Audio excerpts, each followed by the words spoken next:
Bona tarda.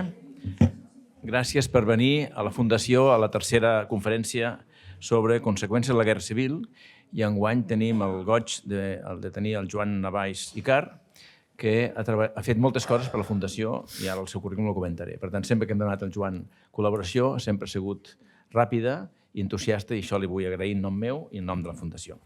El Joan Navàs i Car és llicenciat en Història per la Universitat Rovira i Virgili. S'ha especialitzat en l'estudi dels moviments socials i de la societat catalana del primer terç del segle XX. Ha publicat, entre altres estudis, el capítol La Segona República i la Guerra Civil dins la Història General de Reus, l'any 2003, dirigida per Pere Anguera, i els llibres Josep Maria Prous i Vila, Poemes d'amor i de guerra, l'any 2005. Una ciutat en ebullició, Petites històries de Reus, de més enllà, 2017, i Centenari de l'Orfeu Rosenc, 2019. També ha participat en les obres col·lectives, episodis del moviment obrer als Països Catalans, 2017 i 2019, i la història de l'esquerra independentista, 2021. Així mateix, ha comissariat diverses exposicions, com ara Reus, motor econòmic del sud de Catalunya, Reus 1970-2020, la transformació d'una ciutat, aquí amb la Fundació, i ha participat també en diferents projectes audiovisuals, com el documental Reus, ciutat de pedagogues, que també va ser patrocinat per la Fundació. En els darrers anys ha coordinat el projecte de recerca històrica que té com a objectiu recuperar i dignificar la memòria dels reusencs deportats als camps de concentració nazis. Les anteriors xerrades eren a nivell personal. El doctor Fuster, una història increïble, aquí a la Guerra Civil, a Rússia, amb un altre que ho comentàvem, amb un camp de concentració diferent dels que el Joan avui explicarà. Després, la setmana passada, Ventura i Gasol també és un altre cas. Per tant, eren dos persones amb noms i cognoms, amb una trajectòria clara perquè hi ha moltes dades, han publicat coses, han fet diaris. Avui explicarà gent anònima, gent que va patir l'exili i sobretot el drama de l'Holocaust.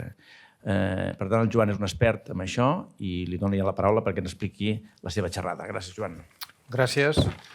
Molt bona tarda a tots i a totes. M'agraeixo primer de tot a la Fundació Redis per haver-me convidat un altre cop. Cada vegada que vinc aquí per mi és un plaer. I en especial al president, que ja sé que la Guerra Civil li agrada, però està bé, després ja aniré desenvolupant el tema, que amb els temps que estem vivint parlem de guerres civils, d'exilis, dels camps de concentració, etc. És això que es diu la memòria històrica.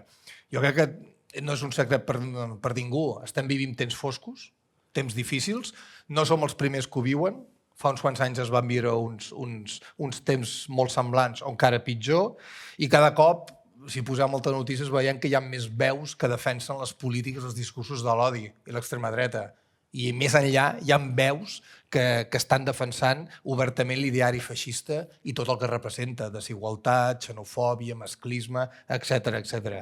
Per tot plegat, la recuperació i la divulgació de la memòria històrica, com l'acte que farem avui, és imprescindible, primordial.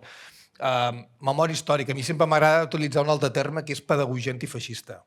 Ja sé que antifeixista queda molt dur, molt contundent, però no oblidem que el tema de la memòria històrica, quan es parla d'història, s'ha convertit en una batalla cultural.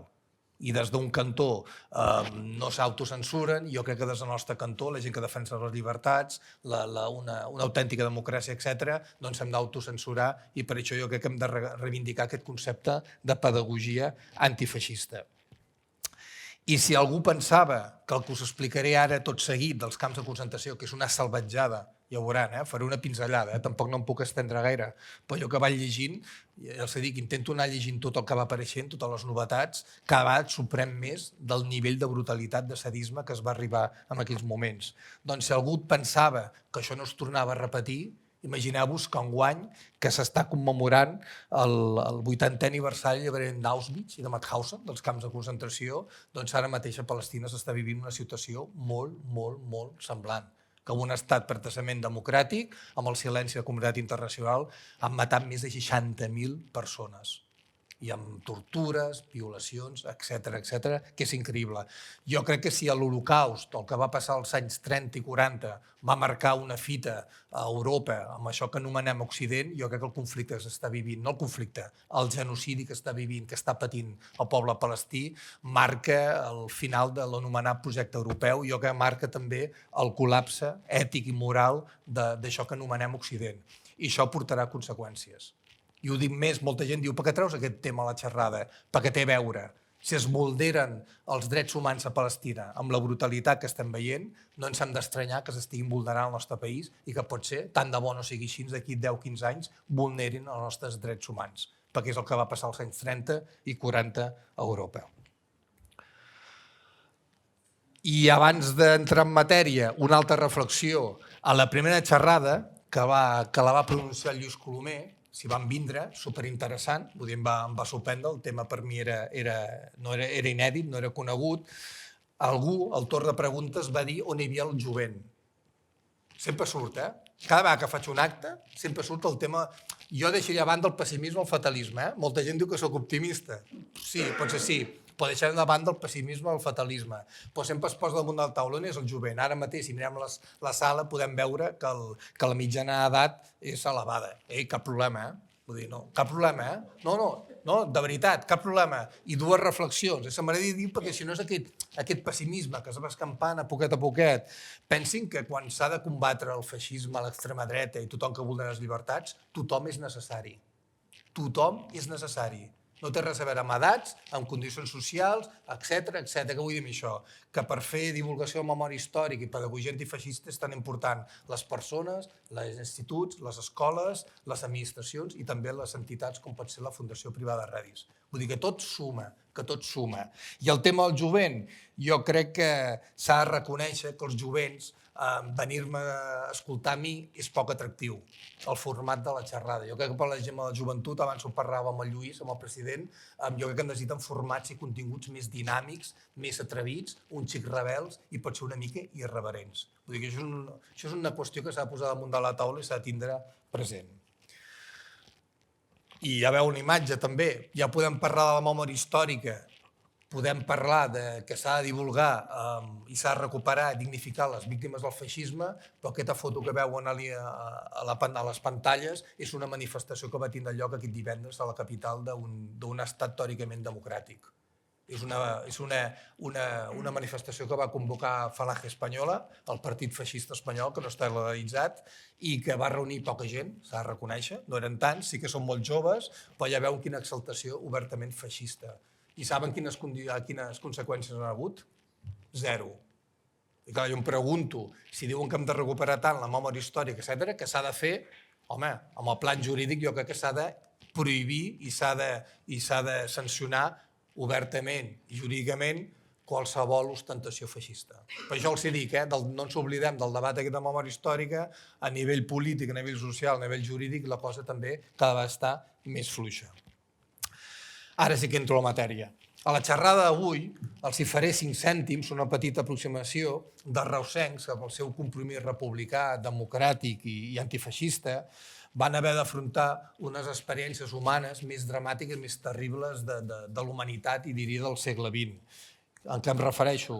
Doncs a l'infern dels camps de concentració d'extermini nazis, que durant els anys de la Segona Guerra Mundial hi van ser explotats, assassinats, torturats, etc., milions i milions de persones. Tot el que us explicaré avui és fruit d'un projecte de memòria històrica i de recerca també, que va engegar ja fa uns anys, avui me fixava que ja portem 4 o 5 anys treballant amb el tema, que ho va engegar per iniciativa de l'Arxiu Municipal de Reus, que té com a objectiu recuperar de l'oblit, donar a conèixer i per damunt de tot dignificar la memòria de tots els reusencs, naturals o veïns de la ciutat, que als anys 30 i 40 van patir la guerra civil, l'exili i sobretot el tema dramàtic dels camps de concentració de l'Alemanya nazi. La setmana que ve, el dimarts dia 3 de juny, vindran la regidora Montserrat Flores i també l'arxivera, l'Elisenda Cristià, i us farà una xerrada sobre com ha anat aquest projecte de recerca. Us farà més detalls del projecte. I des d'aquí vull agrair a l'Elisenda, ja ho veuran, creuran que tot el que explicaré avui és mèrit meu. Una part sí, tota no, per això vull agrair públicament l'Elisenda i tot l'equip tècnic de l'Arxiu Municipal de Reus, que han fet una gran feina i estan facilitant trobar els familiars dels deportats, s'han trobat fotografies, documentació, etc. Vull dir que és un projecte que el mèrit és col·lectiu.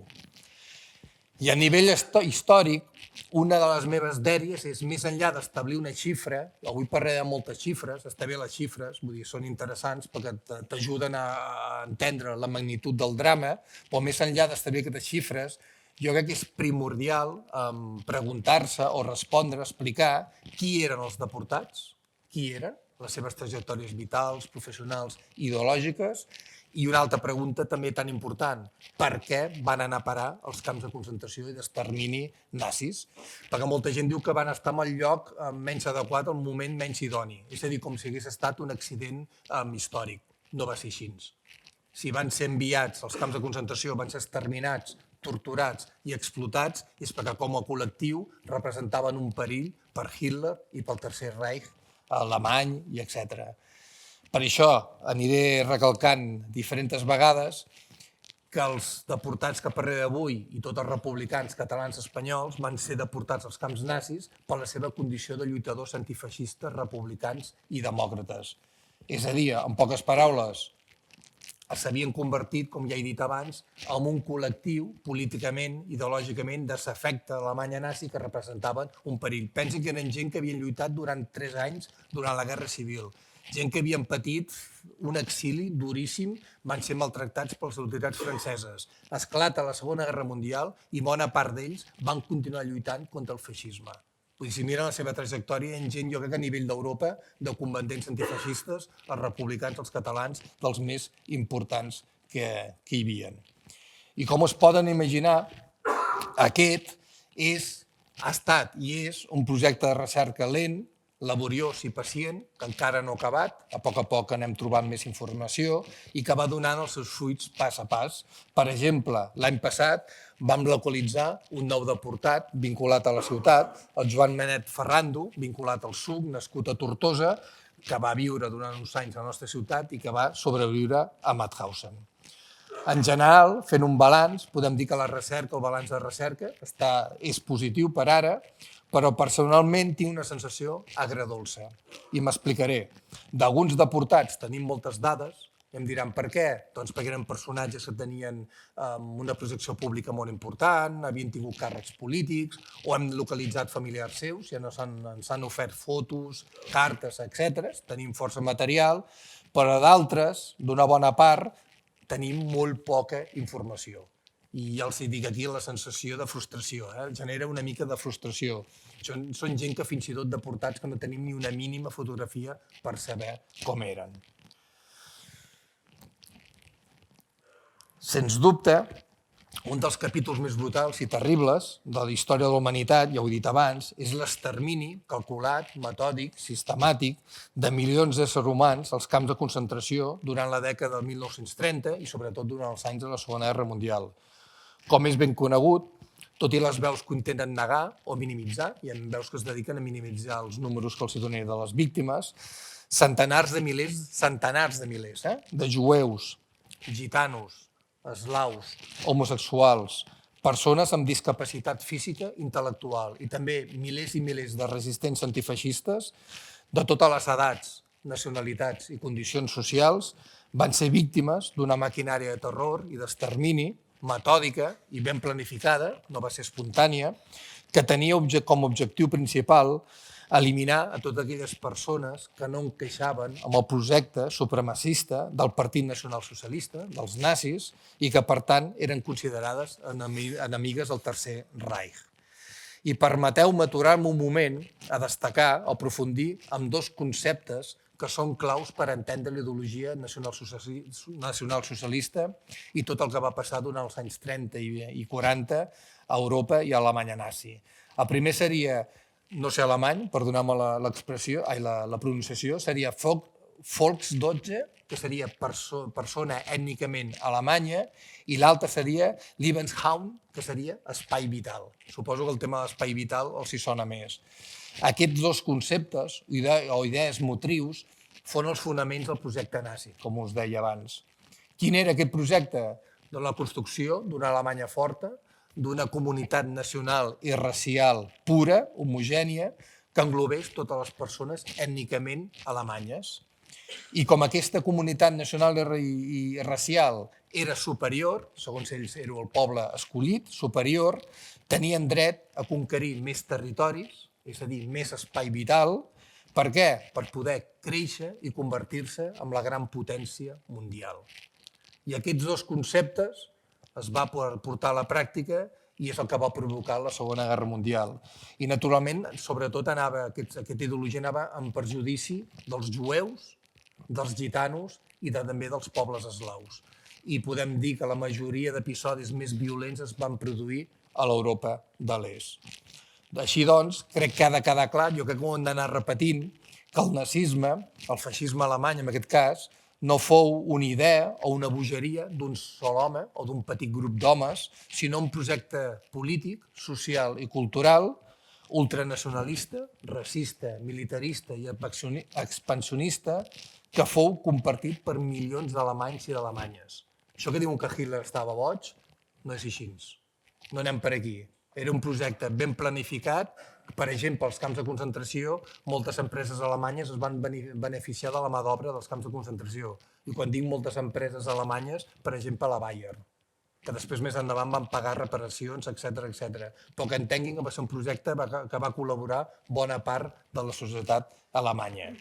I d'aquí la importància de denunciar i combatre des d'un bon inici, des del minut zero, les idees i les polítiques que produïen l'odi, el racisme, la xenofòbia, per evitar que es puguin consolidar, arrelar i créixer. És a dir, des del minut zero sempre hem de combatre tothom que defensi aquestes idees. Perquè durant la Segona Guerra Mundial no es va fer. Si s'hagués combatut des del minut zero, moltes coses que es van passar no haguessin succeït. A partir de la pujada al poder de Hitler, l'any 1933, molta gent diu que Hitler va pujar al poder amb unes eleccions. Sí i no. El va votar, no va aconseguir la majoria, el va votar bona part de la societat alemanya, però pensin que aquestes eleccions van tindre lloc en un context de violència molt, molt extrema. Que si tu alçaves la veu contra els nacionalsocialistes, el més segur és que rebies un tret o t'apallissaven. Vull dir que s'ha de posar en el context de l'època. Doncs a partir de la pujada d'Adolf Hitler al poder, l'any 1933, i l'instauració de la dictadura nazi, que va ser paulatina, es va començar a construir una xarxa de centres de detenció, i més endavant són els camps de concentració, que tenia com a objectiu castigar i neutralitzar els opositors polítics i els elements desafectes al projecte nazi. És a dir, des del minut zero, la dictadura nazi va començar a construir l'embrió del que serien els camps de concentració. I, de fet, les primeres víctimes d'aquesta xarxa de camps de detenció, de concentració, saben qui van ser? Els propis alemanys. Els alemanys antifeixistes, demòcrates o objectors de consciència que s'oposaven a les idees nazis. Ja es diu que l'any 1933, el primer any de la dictadura d'Adolf Hitler, hi havia 110 camps de detenció operatius a tota Alemanya. El primer any hi havia 110 camps operatius. I amb l'esclat de la Segona Guerra Mundial, com se poden imaginar, i l'inici de les polítiques genocides, la cosa va anar a pitjor. Aquí a la pantalla tenen una imatge d'una part d'Alemanya, dels territoris que va conquerir i va annexionar, i dels seus aliats, i sobretot el territori més fosc, veuran tots aquests noms que no es veuen bé, que es facin una idea, són els principals camps de concentració que hi havia en aquella època, l'Alemanya nazi. Es calcula que entre 1933 i 1945, des de la pujada al poder de Hitler fins a la fi de la Segona Guerra Mundial, a Alemanya i els territoris ocupats, els territoris que va ocupar Alemanya, hi van haver entre 42.000 i 44.000 centres de detenció. Entre 42.000 i 44.000 centres de detenció, entre els quals hi havia uns 30.000 camps de treball forçat, és a dir, si tu criticaves Adolf Hitler, etc., si tenies molt mala sort, podies acabar al camp de concentració o d'extermini, i si tenies bona sort, entre cometes, acabaves en un camp de treball i eres explotat laboralment. També hi havia al voltant d'un miler de camps i subcamps o camps satèl·lits de concentració. Hi havia més de 1.150 guetos. Els guetos eren aquelles barriades on en un espai urbà molt reduït es tancava la població jueva. Les condicions de vida, entre cometes, eren duríssimes. I també hi havia un número indeterminat d'instal·lacions d'eutanàsia. Hi havia instal·lacions d'eutanàsia, després parlaré una mica de les xifres, els ancians o la gent que estava malalta o amb discapacitat física i intel·lectuals, ni que fossis de la raça ària, saben on l'enviaven? A centres d'eutanàsia. Ja veuen el projecte supremacista d'Alemanya nazi. I només a Berlín es calcula que hi va haver vora 3.000 centres de detenció. Ja veuen, no estic parlant només de camps de concentració, dic de tots els centres repressius. Tot i la dificultat d'establir el nombre exacte de víctimes, encara avui en dia és una feina, jo diria, gairebé impossible, les xifres globals de la barbàrie nazi són ben colpidores.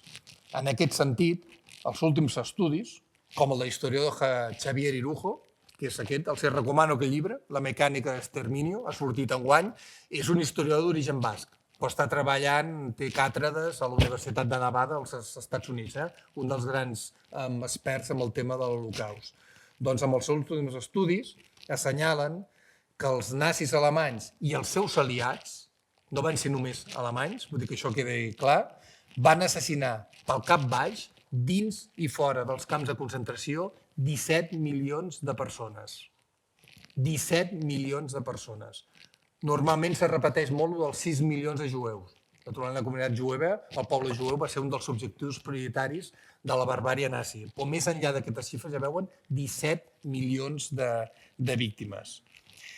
I aquesta imatge que els he posat, perquè molta gent creu que la violència o les víctimes tenien lloc als camps de concentració, d'extermini, Auschwitz, etc. Sí, hi va haver milions de víctimes als camps de concentració d'extermini, però també va haver violència fora dels camps de concentració, amb massacres, sobretot a Europa de l'Est. I aquesta imatge, que sempre la trobo molt colpidora, està presa l'any 1942 a Bielorússia. Pensin que l'antiga Unió Soviètica va patir molt i molt la barbàrie feixista. Ja veuen, són grups de soldats de la CSS que estaven coordinats, organitzats, que es dedicaven a anar als diferents municipis a exterminar a sang freda, a massacrar tant la població jueva com les persones que eren desafectes a l'Alemanya nazi. I la imatge jo crec que ho diuen tot, no? Vull dir que il·lustra molt el que és el feixisme. Els feixistes sempre són molt valents quan van armats o quan tenen superioritat. Sempre. Jo crec que es veu perfectament aquesta imatge. Ja veuen que hi ha un guardià, un soldat de la CSS o un grup de la CSS assassinant un grup indefens de bielorussos, de ciutadans soviètics, i sobretot aquesta imatge de la mare que està abraçant intentant protegir el seu fill. I jo els faig la pregunta, saben qui feia aquestes fotografies? Els mateixos soldats alemanys per enviar de record a Alemanya. Que quedi clar. Torno a repetir, la bogeria feixista no la crea una sola persona, un grup de persones. Malauradament, hi ha milers de persones que li donen suport, com va passar a l'Alemanya nazi. I a banda d'aquests 17 milions de persones que els he dit que van perdre la vida dins i fora dels camps de concentració, també hem d'afegir els centenars de milers d'éssers humans, de persones, que tot i aconseguir sobreviure al genocidi, als camps de concentració, van ser torturades físicament i psíquicament, van ser esclavitzades i van ser deshumanitzades. Vull dir que ens fixem molt en les xifres de mort, però no hem d'oblidar que milions també van sobreviure a tot el que els explicaré. I per col·lectius, aquí tenen més o menys un resum, arran de tots els últims estudis estan sabent dels 17 milions d'aquests de persones per col·lectius que van assassinar el feixisme durant els anys 30 i 40. 6 milions de jueus, com els deia, des d'un bon principi van ser l'objectiu prioritari de l'odi de l'Alemanya nazi. En segon lloc, ja veuen una dada que es desconeix molt, 8 milions i mig de civils i soldats presoners soviètics. 8 milions i mig. És més que la població de Catalunya avui en dia. Ho dic més perquè com avui en dia surten coses sobre Rússia actual, etc., i la picabaralla entre cometes, això que diuen que estem a punt d'entrar en guerra, que tot això és mentida, jo crec que són més perillosos els que no, són tan perillosos els que governen allà com els que ens governen aquí. Doncs per entendre una mica tot el seu llenguatge, escoltin, 8 milions i mig de civils i presoners soviètics. Pensin que la Unió Soviètica resumia en els dos grans enemics de l'Alemanya nazi.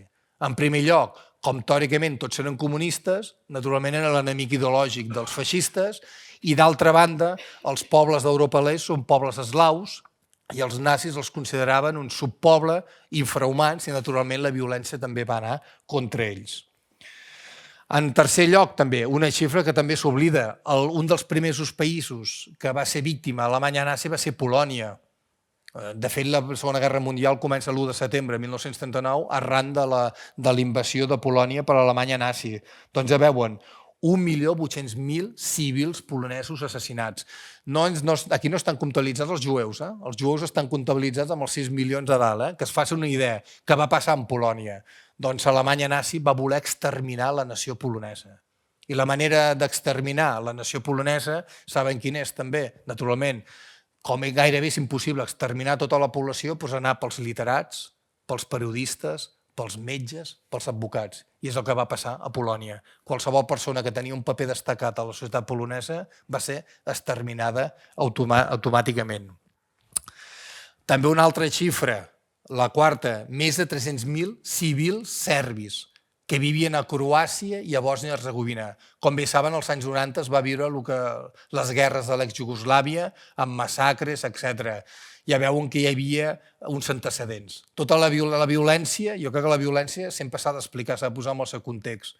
I les guerres d'ex-Jugoslàvia, tot el que van viure, vull dir, les massacres comeses pels serbis, etc., no s'entenen si poses en el context de la història. Què va passar a Sèrbia durant la Segona Guerra Mundial? Va ser envaïda, però pensin que l'actual nació de Croàcia, el país de Croàcia, es va declarar independent i es va convertir en un aliat de l'Alemanya nazi. I el camp de concentració que es deia, els diré de memòria, Jasenovac, els estic dient de memòria, el pitjor camp de concentració d'extermini no gestionat per alemanys es trobava a Croàcia.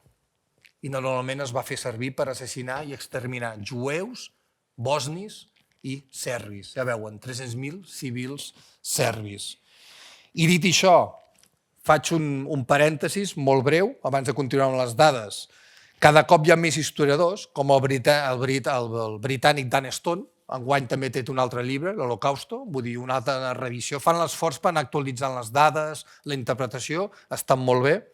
Doncs com el Dan Stone, cada vegada hi ha més veus que defensen que el genocidi que va viure Europa durant la Segona Guerra Mundial, el genocidi nazi, va ser una acció criminal transnacional. És a dir, els feixistes alemanys en van ser els principals instigadors i responsables, això està fora de dubte, però el genocidi no hagués tingut l'abast tan general sense la col·laboració activa de moviments d'extrema dreta i ultranacionalistes d'arreu d'Europa. I el Dan Stone, per exemple, anomena extrema dreta de França, és a dir, que van col·laborar amb el genocidi nazi, de Noruega, de Croàcia, d'Holanda, d'Eslovàquia, d'Hongria, de Romania, d'Ucraïna i dels estats bàltics.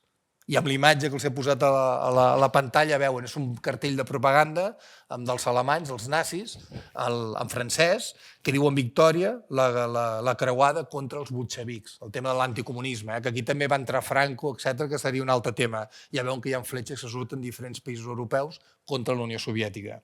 I una anècdota, a Holanda, crec que, si no m'equivoco, uns 105.000 jueus holandesos van ser exterminats. El percentatge de jueus holandesos exterminats és elevadíssim i es pot comparar amb les xifres d'Europa de l'Est. Una de les raons, o diferents raons, per exemple, hi havia molts col·laboradors, hi havia extrema dreta holandesa que col·laborava amb els nazis. Si han anat a Holanda saben que té una geografia molt plana i naturalment és molt dificultós amagar-se si no hi ha muntanyes. I un altre dels elements que defensen els historiadors que expliquen aquesta massacre de jueus holandesos, saben quin és? Doncs el paper que van jugar el funcionariat holandès. I em dirà, què vol dir això? Doncs que el funcionariat holandès van rebre ordres dels ocupants, dels alemanys, de fer un cens el més exacte, específic possible dels jueus que vivien a Holanda i com ells havien de treballar bé perquè eren bons funcionaris, van fer el cens perfectament. I això va ser un element que explica perquè tants jueus holandesos van ser exterminats. És un tema que està damunt de la taula, també. Tot això que els dic, podem dir que crea molta polèmica a diferents països. Torno al llistat. També tenim els gitanos. Jo crec que els gitanos, el poble romaní, és la part del genocidi més injustament oblidada. Jo crec que aquí faltaria un reconeixement públic tant de la societat com de les administracions. Es creu que van ser 250.000 de gitanos, altres estudiosos augmenten fins a 500.000 de gitanos, vull dir, Déu-n'hi-do, el que van també patir. També després tenim el gairebé 250.000 de persones amb discapacitat físiques i intel·lectuals. Com ja he dit abans, com els nazis volien construir una comunitat nacional i racial, entre cometes, perfecta, l'Alemanya forta, etc. El tema aquest, el mite de la raça ària, etc.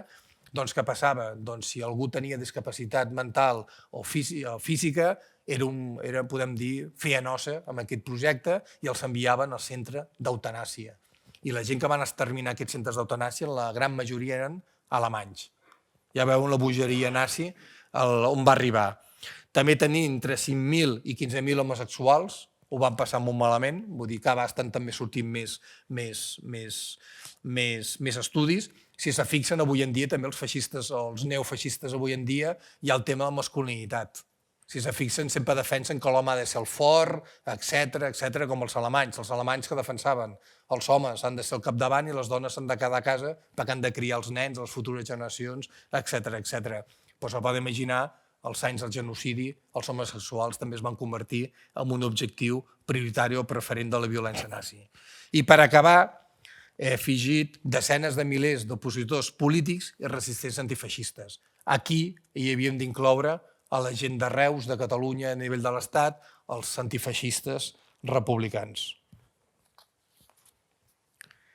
I que quedi clar, abans d'anar avançant, que tota aquesta xifra que els he ofert són aproximades i orientatives, en cap cas definitives. Vull dir, se va estudiant, hi ha molta gent que es dedica a estudiar i anar intentant actualitzar-la o arribar... Jo crec que és impossible, arribar a nivells de saber, sobretot tot el que va passar a l'Europa de l'Est, els massacres, de tant en tant es van trobant fosses comunes, vull dir, es van documentant assassinats col·lectius, etc.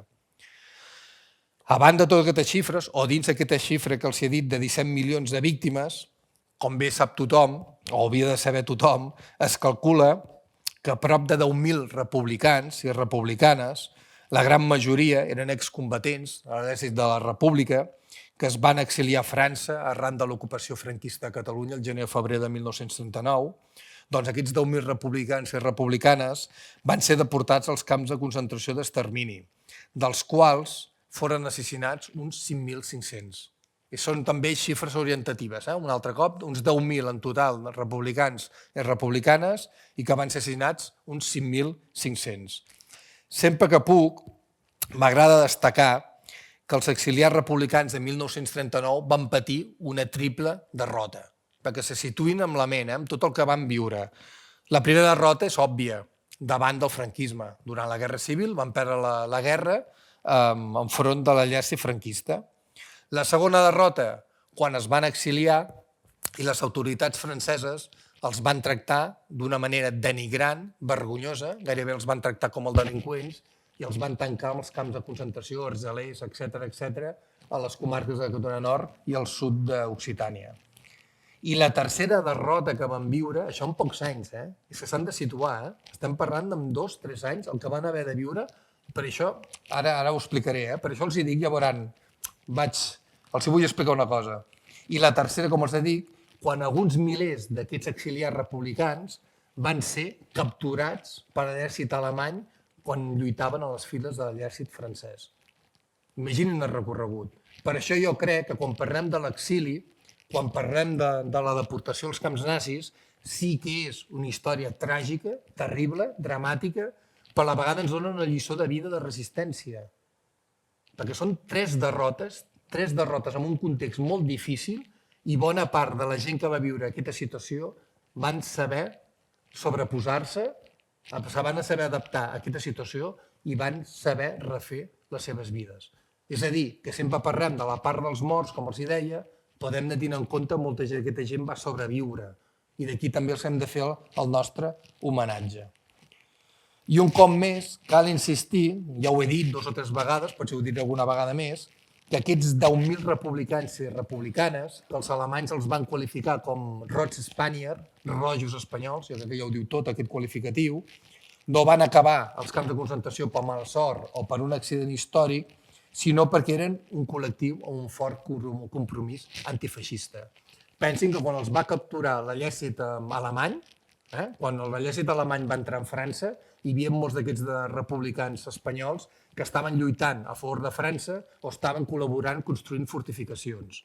L'exèrcit alemany els captura i els van enviar als estalats. Els estalats són els camps de concentració, els camps de presoners, o sigui, de concentració per de presoners. Eren presoners de guerra. Doncs allà molts d'aquests deportats republicans van ser interrogats. Saben per qui van ser interrogats? Per la Gestapo, per la policia secreta de l'estat nazi, per la terrible Gestapo. I si van ser interrogats perquè ja els van identificar que representaven un perill de l'Alemanya nazi. I allà, després de l'interrogatori, bona part van ser enviats al camp de concentració. I alguna memòria d'algun republicà que va sobreviure diu que els interrogatoris van ser en català, perquè era algun alemany que havia estat pel tema comercial o fent d'espia, que també hi havia espies, havien estat a Catalunya, que pensin que era un centre molt important econòmic, polític, social durant la Segona República. Com bé se sap, el camp de concentració que va rebre el major número de republicans, més de 7.500, va ser el de Mauthausen, que es va començar a construir l'estiu de 1938 a la part nord d'Àustria, al nord d'Àustria, a una regió que a l'hivern destaca pel seu clima gèlid. Es coneix com la Sibèria austríaca. I al cap d'un temps, a uns 5 quilòmetres més o menys del camp principal de Mauthausen, es va construir un subcamp, un camp satèl·lit que es deia Gusen, que es va convertir en un autèntic escorxador humà, perquè allà és on va morir la immensa majoria de deportats republicans. Per això sempre parlo del complex Mauthausen-Gusen. L'important és Mauthausen, però Gusen, que era un satèl·lit que depenia del camp central, també va haver una massacre de deportats republicans. En conjunt, aquest complex de Mauthausen-Gusen hi van ser exterminats prop de 4.800 republicans. 4.800 republicans, el total que hi va anar. El primer deportat republicà assassinat va ser un andalús, José Marfil Escalona, que va ser assassinat el 26 d'agost de 1940, i el primer català va ser Miquel Maideu, que era natural de l'Albiol, la nostra comarca, que va ser assassinat el 13 de setembre de 1940. Tot així, cal remarcar que els presoners republicans, les víctimes republicanes, només representen una petita part dels gairebé 200.000 éssers humans que van passar per Mauthausen, dels quals es creu o s'ha calculat que van perdre la vida prop de 118.000. I una puntualització molt important, també, que també és un debat historiogràfic que s'està debatent avui en dia.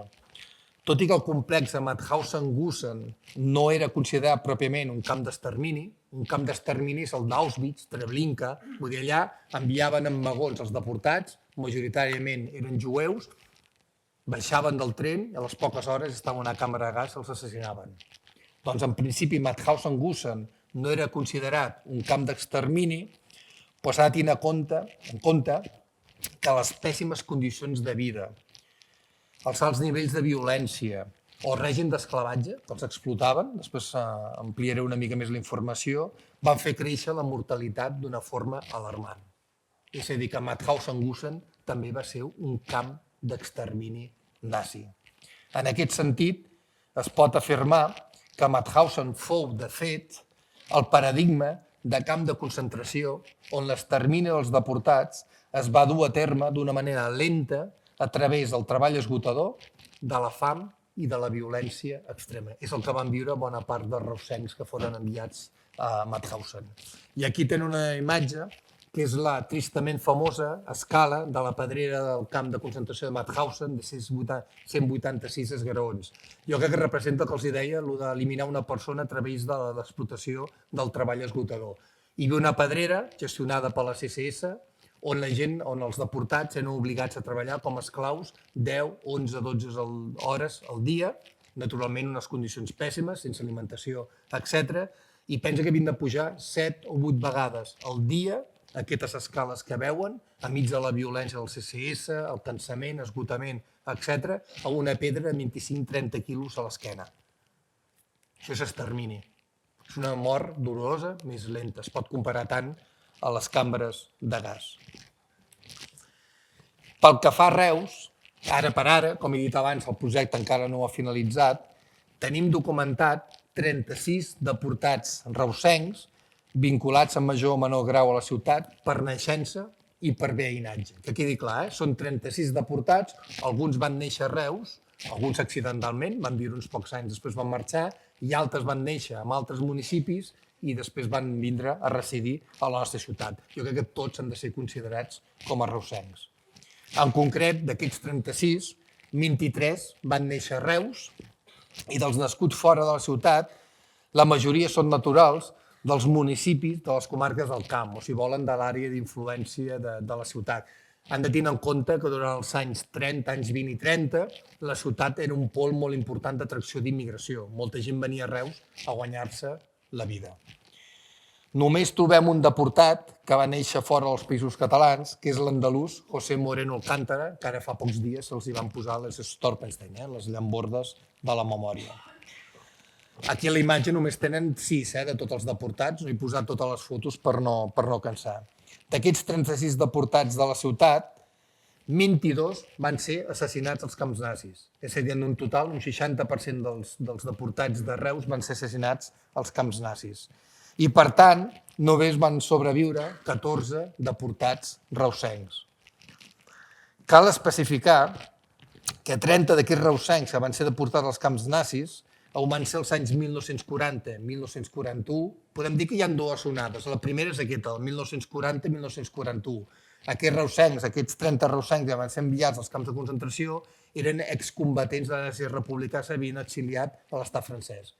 I durant l'ocupació alemanya de França van ser capturats, el qual seria els estelats, interrogats i enviats als camps de concentració. I altres 5 deportats van ser enviats als camps de concentració l'any 1944. I em diran, què eren aquests que van anar a tentar als camps de concentració? Van ser els reusencs que es van afegir a les files de la resistència antifeixista francesa i van ser capturats pels alemanys. Ja els dic el nom, perquè aquests encara tenen més valor.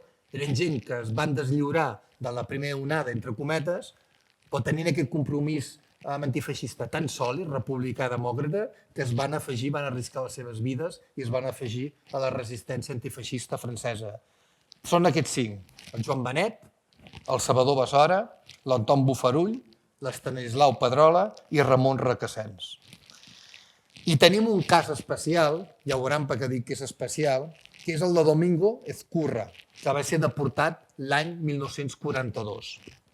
Segons l'investigador Antonio Muñoz, que treballa a l'URB, al Centre d'Estudis sobre Conflictes Socials, no se sap si Ezcurra, aquest deportat que era electricista, va combatre la Guerra Civil i es va haver d'exiliar, o bé es va quedar a l'estat espanyol, per X qüestió, i més endavant, l'any 42, 41, 42, va decidir voluntàriament anar a treballar a l'Alemanya nazi. Hi ha casos, Hi ha casos de gent de l'estat espanyol que va decidir voluntàriament anar a treballar per a l'Alemanya nazi. Hi havia propaganda dient, veniu a Alemanya a col·laborar amb el Tercer Reich, tindreu feina, etc. No sabem quina és la causa, perquè l'Ezcurra va anar a Alemanya, però sigui com sigui, sabem que a mitjans agost de 1942, no tinc la fotografia, no tenim la fotografia del deportat, ja els explicaré quina és aquesta imatge. Doncs a mitjans d'agost de 1942, Domingo Ezcurra fou detingut per haver fet alguns comentaris contraris al nazisme i al Tercer Reich, per haver criticat Adolf Hitler, va ser deportat i després, per conseqüència, va ser deportat com a pres polític al camp de concentració de Stutthof, que és el que tenen aquí a la imatge, que és un camp de concentració molt desconegut, que està a la costa bàltica, que va ser mortífer i que va ser terrible. Va arribar i, de fet, per les dades que tenim, només va sobreviure 2 mesos al camp de concentració de Stutthof. Ja se'l poden imaginar, les condicions de vida, de treball, d'esclavatge, quina havia de ser. Va morir o va ser assassinat l'11 d'octubre de 1942. La mitjana d'edat dels deportats reusencs al moment de ser deportats és de 33 anys, hem fet el càlcul dels 36 que tenim localitzats. El més jove fou Josep Casals Artiga, el tenen aquí a la pantalla, amb només 19 anys, va ser enviat a un camp de concentració, Déu-n'hi-do, va sobreviure, el coneixien com el nen, els seus companys. El curiós que sabem de Josep Casals, que altres deportats de Reus li van fer de família. És a dir, que dins els camps de concentració els deportats republicans feien pinya, feien suport mutu, feien una xarxa de resistència, de suport mutu per resistir, i els de Reus també es coneixien i ho feien entre ells. Doncs Josep Casals, el més jove, conegut com el nen per la seva joventut, 19 anys, va sobreviure a Mauthausen, i el més gran, també el tenen aquí a la pantalla, és Josep Maria Llaveria Sauner, amb 59 anys, que va ser assassinat a Gusen després de 8 mesos de captiveri. Ja veuen l'edat, com es veu que és una persona d'edat avançada. No cal que els digui que l'edat va ser un factor molt important amb la supervivència dels deportats. Com més edat, menys possibilitats de sobreviure. En aquest sentit, gairebé tots els deportats reusencs de majors de 40 anys, que en total van ser 11, van perdre la vida. Només es van salvar 3 majors de 40 anys, Salvador Besora, Ramon Requesens i Alfons Talarn. I entre els deportats reusencs majors de 40 anys trobem una de les històries més tràgiques dels deportats reusencs. Em refereixo a la dels germans Joan i Pere Vergés Aleu. Ambdós eren republicans, després també ho explicaré una miqueta, obrers, gent de classe treballadora. Ambdós van ser capturats per l'exèrcit alemany a França el juny de 1940 i enviats al mateix Stalags, el mateix camp de presoners de l'exèrcit alemany. Al gener de 1941 van ser deportats al mateix comboi ferroviari a Mauthausen, el que es veu a les pel·lícules documentals, el mateix comboi, i jo estic segur que anaven dins el mateix vagó. Al gener de 1941 van ser deportats a Mauthausen, van entrar al camp de concentració. Joan, que era el germà gran, va rebre el número de matrícula, això el número d'identificació. Pensa que quan entraves en un camp de concentració deixaves de ser una persona, et converties en un número, és aquest número de matrícula. Doncs el germà gran, el Joan, va rebre el número de matrícula 6.592 i el germà petit, el Pere, el número 6.593. Són correlatius. És a dir, des d'un bon principi, els germans Vergés van fer tot el possible per continuar junts. Imaginen la situació, tant dins el comboi, dins el camp, allò que es veu que hi ha les taules i van rebent els deportats, doncs els dos junts, sense separar-se, per poder estar junts, naturalment, per fer pinya, etc. Finalment, els dos van ser enviats per separats al subcamp de Gusen. Pensen que a Mauthausen la gent treballava i els incapacitats per treballar ja es poden imaginar que eren exterminats. Doncs un dels llocs on enviaven els deportats per ser exterminats eren Gusen. I a més, amb la hipocresia que caracteritzava i caracteritza els feixistes, deien que Gusen era un camp de repòs. Enganyaven. És a dir, us enviem un lloc que us podeu recuperar. I allà, naturalment, encara era pitjor que a Mauthausen, si podia ser. Tots els dos van ser enviats al subcamp de Gusen, on primer va ser assassinat el germà petit, el Pere, i al cap d'uns pocs mesos el germà gran, el Joan.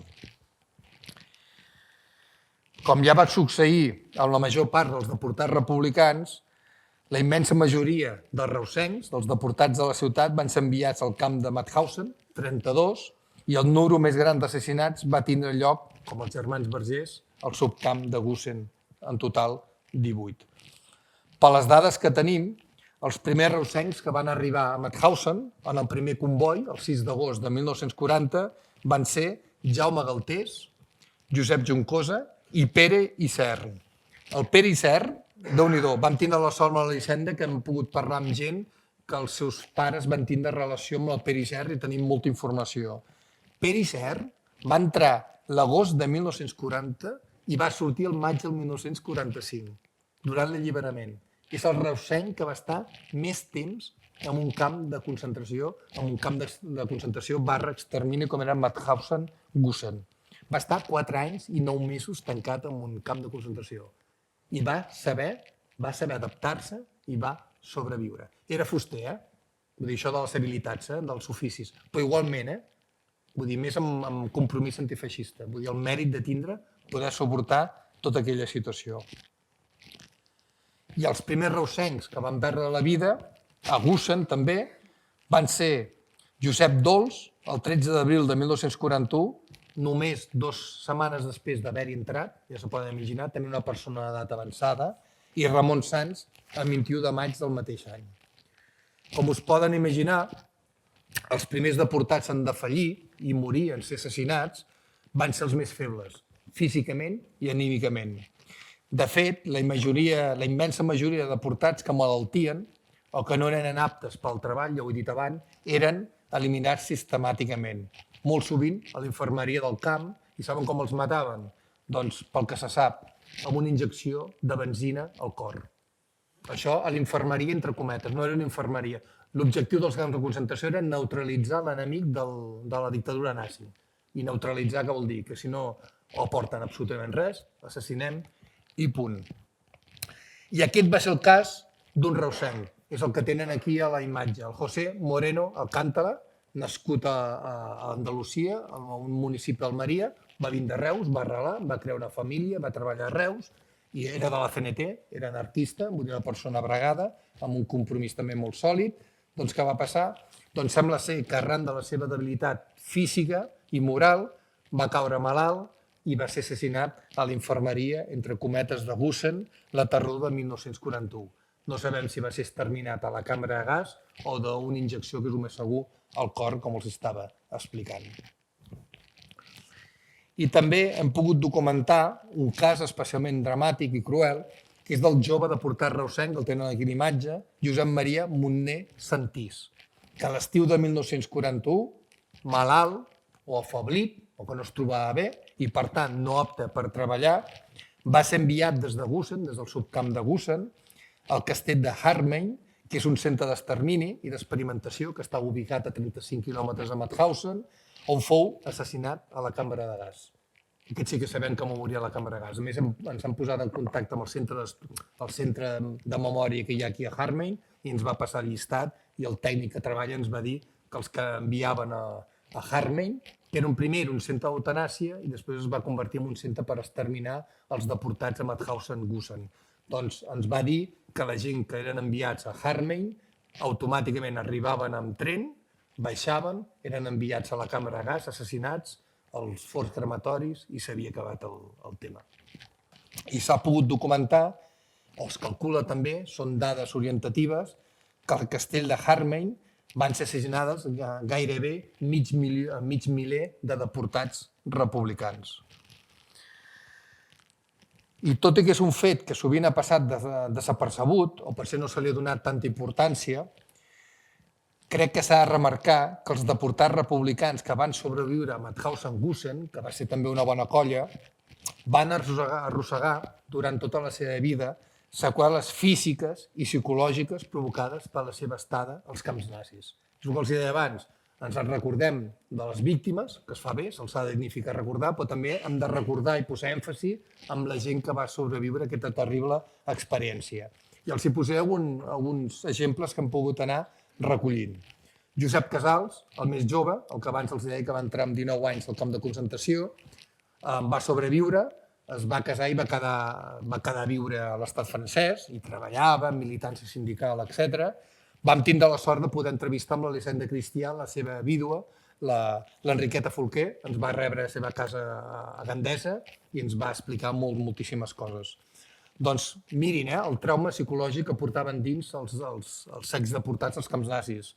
L'any 2002, no sé si se'n recorden, jo me'n recordo, va haver eleccions presidencials a l'estat francès i a la segona volta van passar el Jacques Chirac i l'altre candidat va ser el Jean-Marie Le Pen. No sé si els hi sona, no? El cognom Le Pen, el del Front Nacional, ara està la seva filla, és el mateix. Van canviant de nom, però tots són el mateix. Doncs bé, es van disputar la segona volta. Doncs l'Enriqueta Folquer, la dona del Josep Casals, ens va comentar que quan va començar a veure aquestes notícies per la televisió francesa, li va començar a agafar un atac d'ansietat, va començar a perdre els estreps, diu que veia SS, literalment ens ho va dir, veia SS per tot arreu. Vull dir, fins i tot la seva filla i l'Enriqueta no el podien subjectar del trauma que portava. Finalment ja es va calmar. Casals també patia de bronquitis crònica, tot derivat del que van viure als camps de concentració. Un altre deportat de Reus, Alfons Talar, barber, comunista de pedra picada. Ja els dic, era una persona molt important als anys 20 i 30 a Reus al moviment comunista. Doncs bé, un informe mèdic francès, datat el 1947, assenyala que l'exdeportat patia irritabilitat nerviosa amb insomni constant i malson, dolors articulars generals, especialment al colze esquerre, i astènia física, psíquica i sexual, de tot el que havia passat, tot el trauma. L'Alfons Talar va tornar a Reus i va continuar treballant i va vindre, vull dir que va morir a la nostra ciutat. Un altre deportat, Anton Bofarull, un altre personatge destacat, també va patir algunes seqüeles psicològiques i físiques, malsons i també problemes digestius, el tema de l'alimentació terrible, els camps de concentració. I també tenim les proves de les seqüeles, un altre deportat, el Joan Roig, que durant la dècada del 1960 enviava cartes al seu fill, que vivia aquí a Catalunya, ell estava residint a l'estat francès, doncs explicava que tenia el braç dret sense força i que amb prou feines el podia aixecar i que patia de mal d'esquena i de bronquitis crònica. Ja veuen, Van morir molts, però els que van sobreviure, podem dir que van dir de sort, però van arrossegar durant tota la seva vida les seqüeles i tot el malson que havien viscut. Pel que fa a la militància política i sindical dels deportats reusencs, n'hem pogut documentar d'anarquistes. Hi ha una bona colla que eren anarquistes, Salvador Besora, Josep Dols, Llop Massaguer, un personatge molt interessant, el Llop Massaguer, els recomano, perquè té unes memòries escrites que es diuen Mauthausen, fin de trajecto, que estan a les biblioteques, tant al Centre de Lectura com a la Biblioteca Pública, Ramon Requesens i José Moreno, que eren militants de la CNT, de les Joventuts Llibertàries, etc. També en tenim de comunistes, com l'Alfons Talar, que els he dit, el Joan Roig, Josep Juncosa, Josep Casals. També tenim de republicans del Morro Fort, com els germans Vergés, Joan i Pere Vergés, que eren membres de la Casa del Poble, que eren les entitats històriques del republicanisme reusenc. També tenim militants d'Esquerra Republicana, del Foment Nacionalista Republicà, que era l'entitat principal d'Esquerra Republicana a la ciutat aquells anys, Anton Bofarull, que més endavant va ser un dels homes de confiança del Josep Tarradellas a Catalunya. S'intercanviaven cartes, l'informava, vull dir, un home de confiança d'aquesta xarxa que tenia el Tarradellas repartit pel territori. I també tenim d'independentistes del Partit Estat Català, el fotògraf, o més ben dit el fotoperiodista, Estanislau Pedrola, també conegut com a Sandalio, que increïble el fotògraf i fotoperiodista. Va ter centenars de, jo dic, no pot ser si exagero, Marc, té centenars de fotos de Reus dels anys 30. La visita de Macià, els animo perquè al centre d'imatge del Mas Iglesias hi ha fotografies del Estanislau Pedrola. Però el compromís d'aquests molts republicans amb la república, amb la causa antifeixista, anava molt més enllà d'aquesta militància política i sindical. Militaven, però també hi havia que anar fent altres coses. Així, durant els anys de la Guerra Civil, bona part dels deportats reusencs van combatre a les files de les milícies antifeixistes i més endavant de l'Exèrcit Popular de la República, per exemple, al Front d'Aragó. I també hem pogut documentar que hi ha un parell de reusencs que van lluitar al Front de Madrid, amb els moments més durs de la batalla de Madrid, dins la columna d'Urruti. I en l'àmbit militar hi ha un deportat que mereix una atenció especial, que és el que tenen aquí a la imatge, l'Eudald Mercader Martí, que es va convertir en pilot amb la graduació de tinent de les Forces Aèries de la República. És l'últim deportat que hem instal·lat una Stolperstein, una d'aquestes pedres de la memòria. En concret, Mercader va formar part de la tercera esquadrilla del 26è grup de Polikarpov I-15, no sé si els sona, Polikarpov I-15, eren els aparells d'origen soviètic coneguts com a xatos. I de què tenen d'especial? Doncs que es muntaven a la nostra ciutat durant la guerra, que va haver una indústria aeronàutica, doncs un dels aparells que es muntava era el xato, altres bombarders aquí els picaders a la plaça Llibertat, etc. Doncs sabem, també, hem pogut documentar, que a l'octubre de 1937, amb mala sort, Mercader, pilotant un xato, va patir un greu accident a la base aèria de Reus, a l'aeròdrom de Reus, i al cap d'un any fou apartat del servei actiu per les ferides rebudes durant l'accident. A final de 1940 fou deportat al camp de concentració de Mauthausen i després traslladat a Gusen, on fou assassinat l'octubre de 1941. És curiós perquè a la fitxa de Mauthausen, que es poden consultar per internet, hi ha uns arxius molt famosos a Alemanya que es diu Orelsen, arxius, vol dir que han fet una gran feina de digitalització de documentació, doncs hi ha una fitxa, la fitxa d'entrada dels deportats. Hi ha el nom, on vivia, etc. També hi ha l'ofici. Doncs Eudald Mercader Martí, allà, el qüestionari que li van fer posa que era estudiant. M'imagino perquè no sapiguessin els interrogatoris que era pilot, perquè els alemanys consideraven que els aviadors eren militars d'èlit. Jo m'imagino que ho van descobrir, ho havia de passar bastant malament. Tots ho van passar molt malament, però jo crec que aquest encara ho havia passat una mica més malament. I altres deportats van demostrar el seu compromís ben sòlid amb la república, amb la democràcia o amb l'antifeixisme des d'àmbits no específicament militars, com el cas de Josep Dols Gibert, que és el que tenen aquí també a la pantalla, que durant els anys de la Guerra Civil va viure a Sant Sadurní d'Anoia, a el Penedès, va ser regidor a l'Ajuntament i va treballar en una fàbrica de vehicles blindats a Sant Sadurní d'Anoia. Per això veuen aquí l'imatge que tenen hi ha com una maquinària amb les lletres del FAI, de la Federació Anarquista Ibèrica, etc. I un altre cas és del Ramon Gorga Borràs, jo crec que un altre d'aquests casos destacats que tenim a la ciutat, que a la dècada dels anys 30 va passar a formar part del Servei Municipal d'Extinció d'Incendis. Va ser bomber, però clar, amb la qüestió que va ser bomber durant la Guerra Civil. I com bé saben, Reus va ser una de les ciutats del Principat de Catalunya que va patir els bombardejos més brutals. Doncs Ramon Gorga va estar a primera línia intentant defensar els reusencs dels bombardejos de l'aviació feixista. Tant Josep Dols com Ramon Gorga van ser deportats a Mauthausen i van ser assassinats a Gusen l'any 1941. I m'he deixat pel final, que ja m'he allargat una mica, el cas més controvertit i delicat de tots, el del deportat Josep Pallejà Queralt. El juliol no tenim cap fotografia, el juliol de 1941, Pallejà, amb només 20 anys, va ser deportat al camp de Mauthausen, on en pocs mesos va passar de víctima a botxí. Què va passar? Doncs Josep Pallejà es va convertir en un capo. No sé si els sona la figura dels capos dels camps de concentració. Qui eren? Doncs eren presos que es convertien en ajudants del CSS per controlar els seus companys. I només controlaven, golpejaven, mataven, robaven, etc. És una figura bastant controvertida. Normalment els capos eren delinqüents criminals que havien estat enviats al camp de concentració. Sobretot eren alemanys, etc. En aquest cas, no sabem per què, Josep Pallejà es va convertir, pot ser per por, per voler sobreviure, també de fet és una víctima de tot aquest sistema, es va convertir en un capo. I era conegut amb el sobrenom, amb el pseudònim de Negus.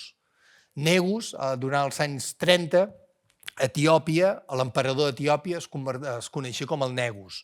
I m'imagino com l'arquetip d'etiòp, de vicí, eren foscos, persones amb la pell fosca, m'imagino que Josep Pallejà Queralt també tenia la pell fosca i per això li deien el Negus. No s'acaba aquí. Ara ve la part més dura encara. El capo Pallejà va sobreviure a Mauthausen i l'any 1947, quan vivia a Narbona, treballava i vivia a Narbona, va ser detingut i jutjat per les autoritats franceses. En concret, va ser jutjat pel Tribunal Militar de Tolosa, tribunal militar, i acusat d'espionatge per haver col·laborat amb els nazis, amb els alemanys, i d'haver maltractat i assassinat diversos deportats de nacionalitat francesa al camp de Mauthausen. Tenim extractes del judici i tenim algun testimoni i surten deportats francesos bastant coneguts, membres de la resistència, com explica com aquest reusenc es dedicava a ser molt violent amb els deportats francesos. Sembla ser que l'odi, aquest odi que tenia Pallejà cap als francesos, cap en aquest cas als deportats francesos, venia de la seva estada als camps de concentració, a la Categoria Nova, Occitània, Argelers, etc., i del tracte vexatori humiliant que hi va rebre. Finalment, poso aquesta fotografia, ara us explicaré per què. Finalment, Pallejà va ser condemnat a mort per espionatge és a dir, el delicte d'espionatge, era més greu que el d'haver assassinat altres deportats a Mauthausen i afusellat a les 7 del matí del 23 d'octubre de 1947 a Tolosa de Llenguadoc. Ja veuen que el col·lectiu de deportats reusencs és superdivers i és excel·lent per entendre com va funcionar la deportació. Tenim aquesta diversitat de casos. I l'imatge que tenen és la visita de Himmler, el cap de la CSS, d'un dels més fidels a Hitler, que va fer a Mauthausen l'abril de 1941. És una foto que va fer Francesc Boix, el fotògraf de Mauthausen. Vull dir que aquesta foto la va fer el Francesc Boix. Com bé saben, com era una persona fotògrafa que en sabia, el van contractar, entre cometes, el van obligar naturalment a fer les fotos als nazis de Mauthausen. I aquí aquesta foto es veu al Himmler, però si se fixen veuran com al costat del Himmler veuen que hi ha un pres amb el tratge ratllat en posició de ferro, és un capo. Vull dir que perquè més o menys entenguin quina era la figura. Eren gent que tenia privilegis dins els camps. No ho passaven tan malament a canvi de maltractar els seus companys. Doncs aquí és una de les poques fotos que he pogut localitzar on apareix un capo. I fins aquí.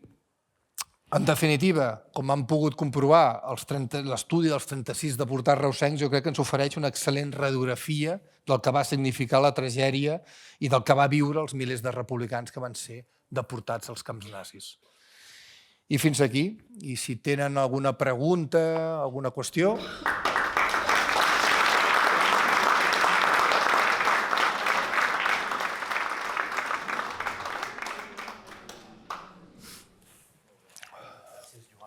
Colpidor, Colpidor la xerrada, no? Hi ha preguntes, sí?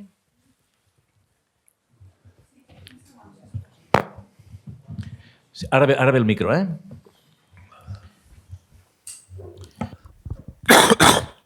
Bona tarda. Sí, se sent. Jo tenia entès que els primers camps d'extermini es van dissenyar per eliminar dèbils mentals, persones amb trastorns. Això és així o no? És a dir, molt abans, o sigui, abans de començar amb l'extermini dels jueus i de... Era com una visió sanitària, perdoneu, sanitària entre cometes, de dir sanar la població eliminant tot com aquell que poda una planta i treu les branques que estan seques. Sí, un dels primers. Però clar, és el que els deia, la tipologia. Hi ha un debat damunt de la taula de diferenciar els camps d'extermini dels camps de concentració i de tots aquests centres de detenció. Però clar, un centre on s'extermina gent que té discapacitats mentals o que tenen malalties, al cap i la fi el que els deia abans, què és? Un camp d'extermini. I sí, vull dir, des del minut zero és el que projecta, és que sobta. Però pensen que ells tenien el projecte, m'estic referint als feixistes alemanys, als nazis, vull dir, en general, tot el moviment, que no era només Hitler i la seva camarilla, que era un moviment molt i molt ampli, amb molt suport social, econòmic, cultural, polític. Doncs ells tenien des del primer moment aquesta idea i ho van aplicar totes per totes. I que, clar, es converteix en una bogeria. El primer camp de concentració oficial que es va inaugurar, el de Dachau, va ser el primer i va ser destinat als opositors polítics alemanys. Però sí, jo també soc de l'opinió, tampoc no soc un expert com els autors que els hi he dit, però clar, jo crec que tant Mauthausen com els centres d'eutanàsia són camps d'extermini. El que passa que el tema del camp d'extermini, pròpiament dit, és que, si em permeten l'expressió, és molt heavy el tema. Els nazis van definir una operació que es deia Reinhardt. Reinhardt és una operació per exterminar els jueus de Polònia. Imaginin, se sentaven a una taula i planificaven tranquil·lament l'extermini de tota una comunitat. Hi ha gent que avui en dia això ho troba bé. És que per això em sobta, soc tan bel·ligerant amb el tema. Doncs bé, què van fer? Doncs van muntar 3 camps, que va ser el de Treblinka, Sobibor i Belzec, a la Polònia ocupada. Avui en dia gaire no queden les restes, i allà que van exterminar 1.300.000 persones. I estic parlant que eren uns camps d'extermini que eren minúsculs, on només hi havia les instal·lacions mínimes. Arribaven els convois ferroviaris, baixava la pobra gent, els que estaven vius, perquè molts morien durant el trajecte, els feien anar a les cambres de gas, els exterminaven de manera planificada, metòdica, forn crematori. 24 hores al dia. Perquè això és la diferència aquesta. Però clar, Mauthausen no passava això, però clar, si t'enviaven a la pedrera, la mort era lenta si tenies sort. Vull dir, perquè potser no tenies tanta sort i l'escala que els he ensenyat dels 186 esgraons, hi ha un mur que es coneix com el mur dels paracaigudistes, per dues qüestions. La primera, perquè molta gent no suportava aquell suplici. Jo no sé si hagués suportat aquell món, les agressions, tot, i es llançaven des de dalt a baix, o si no, el CSS, per divertir-se, agafaven deportats jueus, els més afablits, i els llançaven des de dalt. Ja t'ho dic, el sadisme portat a l'extrem, ja els hi podia explicar. Joan. Sí. Et tinc que felicitar per la bona explicació que has fet. Ja saps que jo aquesta història me la conec. Ara que hi ha aquesta imatge, tinc de dir que aquest és el monument que tenen els espanyols a Mauthausen. Aquest monument està en un tros de terreny cedit pels francesos, perquè els espanyols eren apàtrides. Vull dir, quan van sortir no van poder sortir de seguida, perquè no tenien pàtria on anar. Van tenir que negociar amb l'estat francès per poder-se traslladar allí. I França els hi va cedir del seu territori, perquè els països que van tenir gent ingressades allí tenen dret a un tros de terreny, i França els hi va cedir a Espanya un tros de terreny per fer aquest monument. Aquest monument va estar pagat no per l'estat espanyol, sinó per els familiars i els sobreviscuts de Mauthausen. Vull dir que amb la seva aportació van poder fer aquest monument. Com que has explicat moltes coses, també, si un va a Mauthausen, quan entra hi ha una estàtua d'un militar rus. Aquest militar rus representa l'exèrcit, tots els soldats russos que van ser detinguts aquella vegada, perquè els van fer despullar a tots, els van deixar fora regats, o sigui, amb temperatures de sota zero. L'endemà tots estaven congelats i el militar rus es va quedar dret i així té el seu monument que el representa. A Gusen, els que van a Gusen anaven a foradar les roques. Les roques, jo hi vaig ser, amb uns dies de molta calor, el mes de maig que hi vaig anar, i el terra estava tot mullat. En ple hivern, ells treballaven allí, foradant les roques, amb la camisa aquella de ratlles, i amb l'aigua fins allí on els hi podia arribar. D'aquesta manera també es morien. I així se'n podrien afegir d'altres. Un dels que també es va morir, que aquí a Reus me penso que n'hi ha un que també es va morir d'aquesta manera, va ser el Josep Miret, que era conseller de Transports de la Generalitat de Catalunya, a la República. D'una bomba amiga el van ferir i la SS el va acabar de rematar. Crec que n'hi ha una a Reus que també d'aquesta manera. Josep Juncosa, estaven els dos junts. Sí, estaven tots dos junts. Bé, he fet una mica més d'història. Molt bé, gràcies. Algú més té alguna comentari, una pregunta? Has comentat que els arxius hi ha totes les fitxes, vull dir, ho tenien tan planificat que pensaven que això era l'estadística pura, és a dir, que mai això els hi podia rebotar. És a dir, que tota aquesta gent es prenien la precaució, sinó la sistemàtica de fer-los una fitxa, inclús aquests que a cap de 24 hores havien mort. És a dir, que realment el que deies tu, és tota la societat que tenia clar que era això i que ho feien bé, i a més ho feien de forma efectiva i eficient. I per això, gràcies a això també hi ha tots aquests registres que es poden fer estadístiques i buscar la recerca d'aquests represaliats que tu has comentat, no? És la mentalitat alemanya, que la tenen. Vull dir, cada poble té una manera de ser, d'actuar, i els alemanys ja sabem com són. Vull dir, amb el tema això ho tenen claríssim. Sí, són fitxes, són qüestionaris. Pensin que també, jo clar, vaig llegint, estudiant més. Costa molt explicar la història dels deportats només explicant una història, no sé si m'explico bé. És a dir, que cada història de deportat és diferent. Què vull dir amb això? Que hi ha unes particularitats.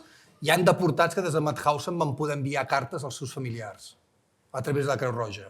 Jo no ho sabia i fa poc he trobat més cartes d'aquestes. Per això els dic... Els primers anys, no? Segurament. No, més endavant amb pressions. Ja els dic, és que la maquinària d'extermini és que a mi em costa entendre-ho perquè a vegades dius, sí, estava metòdica, planificada, etc. Però t'arriba a uns nivells de brutalitat i de barbaritat tan bèsties que no t'acabes d'entendre. I a banda, pensin que l'altre debat que hi ha és si la dictadura franquista era conscient o no. Saben? És el debat. Algú diu que Serrano Sunyer, que era el ministre d'Afers Exteriors de la dictadura feixista de Franco, va ser el que va signar la deportació dels republicans als camps nazis. Va fer una visita. Ara ha sortit uns altres estudis també que neguen això i diuen que els deportats republicans van anar per ells perquè representaven un perill, com els deia, eren un perill, però tot entrava amb les polítiques policíques de l'estat nazi. És a dir, saben els convenis policials que subscriuen diferents estats per fer extradicions, etc. Doncs l'Espanya de Franco i l'Alemanya de Hitler hi havien signat amb tractats d'extradicions, etc., que els republicans es veuen afectats per això.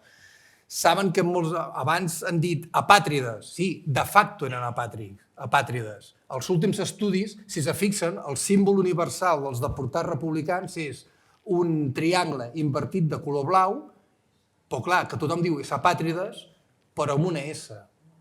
Si és apàtrides, per què hi ha la S d'Spaniards? I ara ha sortit nous estudis intentant investigar, mirant els registres dels camps de concentració i veure com entraven els deportats republicans, i una bona part van entrar com a emigrants, que és el color blau.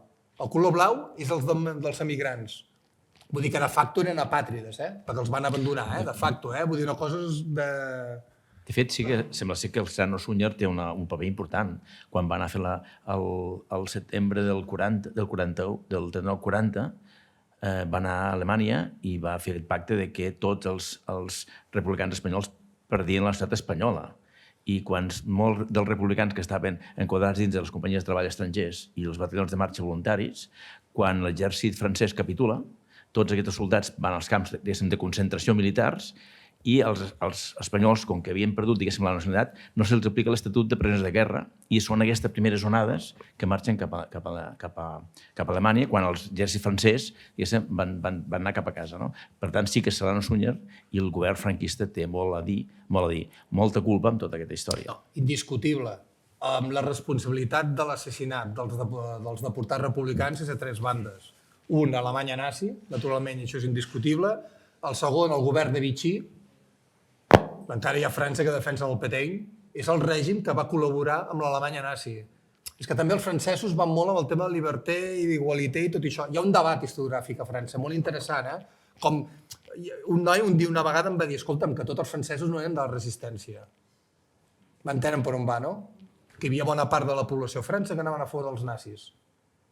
Hi va haver deportacions de jueus des de França, hi va haver camps de concentració. Tota la policia, diguéssim, estatutària de França a Vichy eren col·laboracionistes. Van tenir que fer una llei d'amnistia perquè si no els executaran a la presó tots. És a dir, que el règim de Vichy, el règim del general del Pétain, va col·laborar, perquè si aquests republicans espanyols, catalans, havien lluitat per França, havien de ser reconeguts com a combatents francesos. I, naturalment, el règim de Franco. És que és l'origen de tot plegat. Pensin que s'ha documentat almenys 2 casos que les autoritats franquistes van aconseguir treure 2 persones de camps de concentració perquè eren familiars de falangistes. Hi ha 2 casos. I se sap perfectament que el govern franquista sabia que hi havia als camps de concentració i que hi passava dins els camps de concentració. Hi ha un comboi, que és el de l'Angulema, el comboi dels 996. Un dels primers combois que es va enviar des de l'estat francès als camps de concentració, hi ha un de Reus, no em pregunteu el nom, no me'n recordo, era un comboi on hi havia civils, però hi havia dones, nens i dones. Les autoritats franceses van enviar assisteixen al document, és que s'ha trobat el document, vull dir, és palpable, vull dir, és tangible. Es va enviar 2 vegades al govern franquista dient què voleu que fem amb aquesta gent, amb aquests civils? No van rebre resposta. Vull dir que les proves hi són, les proves hi són. Molt bé.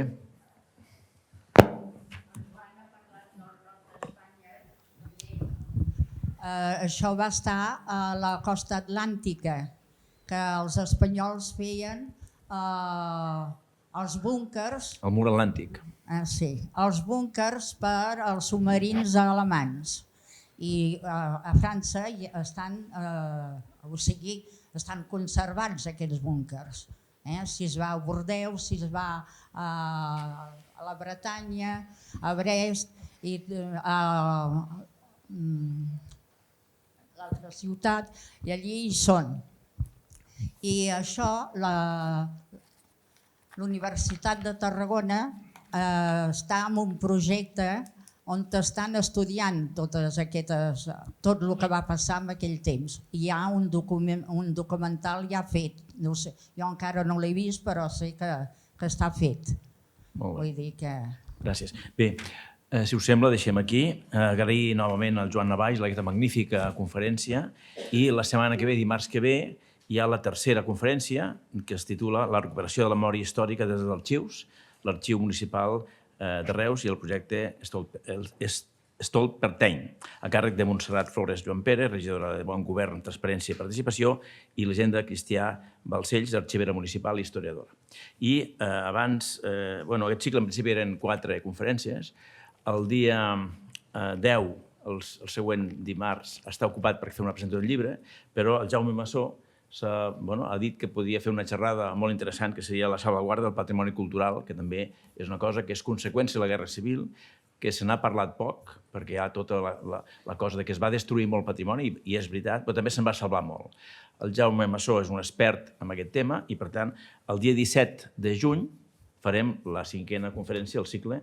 Gràcies, Jaume, però sí, us emplaço pel dia 17 de juny i farem la convocatòria corresponent. Moltíssimes gràcies.